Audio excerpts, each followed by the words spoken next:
అదరకొట్టే కారం రంగు రుచి ఆచి కారం పొడి. వెల్కమ్ టు ఆకాశ రమణ. నేను ప్రస్తుత తెలంగాణలో మున్సిపల్ ఎన్నికల నగారా మోగింది. రాష్ట్రంలోని 7 కార్పొరేషన్లు 116 మున్సిపాలిటీల పరిధిలో ఫిబ్రవరి 11న ఎన్నికల పోలింగ్ జరగనుండటంతో రాష్ట్రంలోని ప్రధాన పార్టీలు సమరానికి సిద్ధమవుతున్నాయి. అభ్యర్థుల ఎంపిక ప్రక్రియ మొదలుకొని ప్రచారం వరకు కార్యాచరణ సిద్ధం చేసుకుని అమలు కూడా మొదలుపెట్టాయి. లోక్సభ ఎన్నికల తర్వాత రాష్ట్ర వ్యాప్తంగా పార్టీ గుర్తుపై జరుగుతున్న తొలి ఎన్నికలు కావడంతో ఈ ఎన్నికలు కాంగ్రెస్, బీఆర్ఎస్, బీజేపీలు సీరియస్గా తీసుకున్నాయి. ఎన్నికల యుద్ధంలో గెలిచి పురపాలకలపై తమ జెండా ఎగరేసేందుకు ఉత్సాహం చూపుతున్నాయి.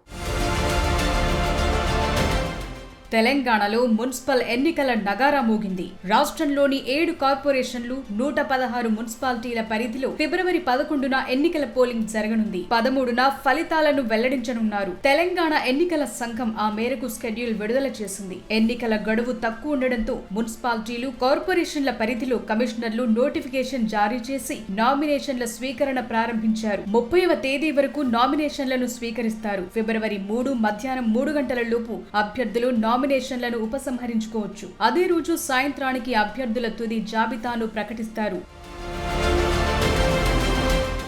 ఈ నేపథ్యంలో రాష్ట్రంలో ప్రధాన పార్టీలు ఎన్నికల కసరత్తు మొదలుపెట్టేశాయి. మెజార్టీ కార్పొరేషన్లు, మున్సిపాలిటీల్లో గెలుపు తమదేనన్న ధీమాను కాంగ్రెస్, బీఆర్ఎస్, బీజేపీలు వ్యక్తం చేస్తున్నాయి. పంచాయతీ ఎన్నికల్లో మెజార్టీ, సర్పంచ్ సీట్లను దక్కించుకున్న అధికార కాంగ్రెస్ పార్టీ అదే హవాను మున్సిపల్ ఎన్నికల్లోనూ కొనసాగించి పట్టణ ప్రాంతాల్లోనూ పట్టు సాధించాలనే పట్టుదలతో కసరత్తు చేసింది. ఈ ఎన్నికలను మరింత ప్రతిష్టాత్మకంగా సీఎం రేవంత్ రెడ్డి తీసుకున్నారు. గ్రామీణ, పట్టణ ప్రాంతాలపై పట్టు విజన్ 2047 ను సమర్థంగా అమలు చేసే స్వేచ్ఛ సీఎం రేవంత్ కు, ప్రభుత్వానికి లభిస్తుందని పార్టీ వర్గాలు చెప్తున్నాయి. ఈ నేపథ్యంలో మున్సిపల్ ఎన్నికలను సీఎం ప్రతిష్టాత్మకంగా తీసుకున్నట్లు వెల్లడిస్తున్నాయి.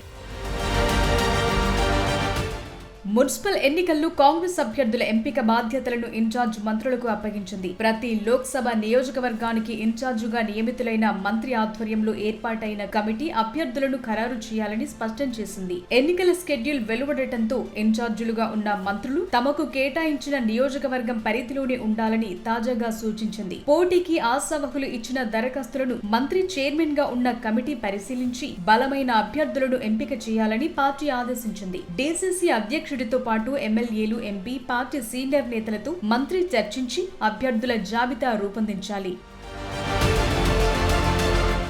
పంచాయతీ ఎన్నికల్లో మెజార్టీ, సర్పంచ్ సీట్లను దక్కించుకున్న రెబల్ అభ్యర్థుల కారణంగా అనేక పంచాయతీలను కాంగ్రెస్ పార్టీ దక్కించుకోలేకపోయింది. ఈ నేపథ్యంలోనే ఈ ఎన్నికల్లో రెబల్ అభ్యర్థులకు చెక్ పెట్టాలని కాంగ్రెస్ నిర్ణయించింది. ఎక్కడైనా ఏకాభిప్రాయం కుదరకపోతే ఆశావహుల పేర్లను పీసీసీకి పంపితే రాష్ట్ర స్థాయిలో అభ్యర్థులను ఫైనల్ చేస్తారు. నామినేషన్ల ప్రక్రియ ప్రారంభం కావడంతో గురువారానికల్లా అభ్యర్థులను ప్రకటించాలని పీసీసీ అధ్యక్షుడు మహేష్ కుమార్ గౌడ్ ఇన్ఛార్జ్ మంత్రులకు సూచించారు. రెబెల్స్ నామినేషన్లు వేయకుండా మంత్రి, కమిటీ అన్ని ముందస్తు జాగ్రత్తలు తీసుకోవాలని స్పష్టం చేసింది. అలాగే ఆయా నియోజకవర్గాల్లో నామినేషన్లు మొదలుకొని ప్రచారం, పోలింగ్ దాకా ఇన్ఛార్జ్ మంత్రులే సమన్వయం చేసుకోనున్నారు. ప్రస్తుతం విదేశీ పర్యటనలో ఉన్న సీఎం రేవంత్ హైదరాబాద్ కు తిరిగి రాగానే మున్సిపల్ ఎన్నికలకు సంబంధించి సుడిగాలి ప్రచారం చేపట్టనున్నారు. జీరాంజీ చట్టాన్ని రద్దు చేసి మహాత్మా గాంధీ జాతీయ ఉపాధి హామీ పథకాన్ని పునరుద్ధరించాలన్న డిమాండ్తో ఫిబ్రవరి 3 నుంచి ఉమ్మడి జిల్లాల వారీగా సీఎం రేవంత్ రెడ్డి సభలు నిర్వహించనున్న సంగతి తెలిసిందే. గ్రామీణ ప్రాంతాల్లో జరిగే ఈ సభలని ఆయన మున్సిపల్ ఎన్నికల సభలుగా మలచుకోనున్నట్లు పార్టీ వర్గాల్లో ప్రచారం జరుగుతోంది. ప్రభుత్వ వ్యతిరేకతే మున్సిపల్ ఎన్నికల్లో తమను గెలిపిస్తుందంటున్న బీఆర్ఎస్ పార్టీ ఈ ఎన్నికల్లో స్థానిక సమస్యల ఎజెండాగా పనిచేస్తోంది. అలాగే అభ్యర్థుల ఎంపిక, ప్రచారం, గెలిపించే బాధ్యతను పూర్తిగా స్థానిక నాయకత్వానికే వదిలిస్తున్నట్లు ఇటీవల చిట్చాట్లో కేటీఆర్ వెల్లడించారు. ఇందులో రాష్ట్ర నాయకత్వం జోక్యం చేసుకోబోదని స్పష్టం చేశారు. కేసీఆర్ గాని, తాను గాని ప్రచారం చేయాల్సిన అవసరమూ లేదన్నారు. ప్రతి మున్సిపాలిటీకి ఒక ఇన్ఛార్జ్ను, ప్రతి జిల్లాకు ఒక సమన్వయకర్తను నియమించిన బీఆర్ఎస్ నాయకత్వం ఆయా మున్సిపాలిటీలు, కార్పొరేషన్లలో పార్టీని గెలిపించే బాధ్యతను వారికి అప్పగించింది.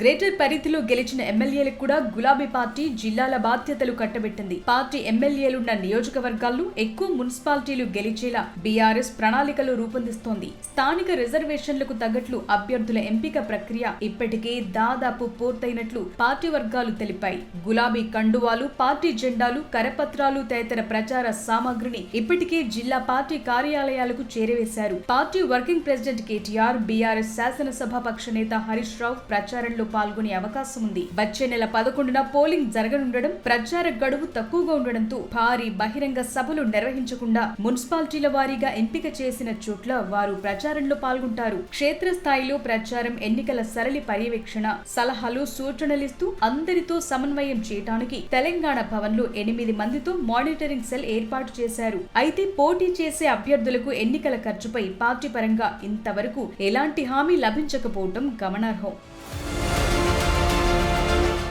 ఇక గ్రామీణ ప్రాంతాలతో పోలిస్తే పట్టణ ప్రాంతాల్లోని తమకు ఎక్కువగా బలముందని, తమకు సైలెంట్ ఓటింగ్ జరుగుతుందని బీజేపీ నేతలు చెప్తున్నారు. వారు పట్టణ ప్రాంత ఓటింగ్ పై బలంగా నమ్మకం పెట్టుకున్నారు. ఈ ఎన్నికలకు సంబంధించి మున్సిపాలిటీలు, కార్పొరేషన్ల వారీగా ఇప్పటికే ఇన్ఛార్జీలను నియమించిన బీజేపీ రాష్ట్ర అధ్యక్షుడు రామచంద్రరావు వారితో 3 సార్లు సమీక్షా సమావేశాలు నిర్వహించారు. స్మార్ట్ సిటీలు మొదలు పట్టణ ప్రాంతాల అభివృద్ధికి కేంద్ర ప్రభుత్వం విడుదల చేసిన నిధుల వివరాలు ఓటర్లకు చెప్తున్నట్లు ఆ పార్టీ నేతలు వెల్లడించారు.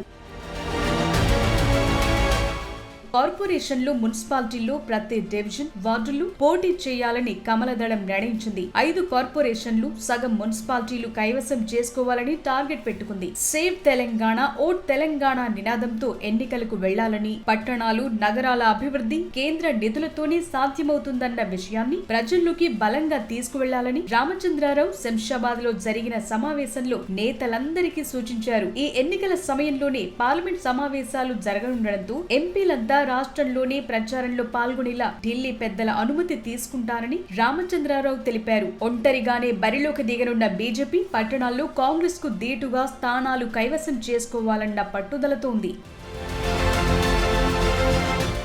ఇక మున్సిపల్స్ లో సిపిఎం, సిపిఐ భిన్న వ్యూహాలతో ముందుకెళ్తున్నాయి. సిపిఐ కాంగ్రెస్ తో వీలైనన్ని చోట్ల పొత్తులకు ప్రయత్నిస్తోంది. సిపిఎం మాత్రం బలమున్న చోట ఒంటరిగా పోటీ చేయడంతో పాటు మిగతా చోట్ల స్థానిక పరిస్థితుల్ని బట్టి కాంగ్రెస్, బీఆర్ఎస్ లతో పొత్తులకు చర్చలు జరుపుతోంది. సిపిఐ రాష్ట్ర కార్యదర్శి కూనంనేని సాంబశివరావు ఇప్పటికే పిసిసి అధ్యక్షుడు మహేష్ కుమార్ గౌడ్ తో ఓసారి చర్చలు జరిపారు. ఎవరి ప్రయత్నాలు ఎలా ఉన్నా వచ్చే నెల 13న వెలువడనున్న ఫలితాలతో పార్టీల తలరాతలు తేలిపోనున్నాయి.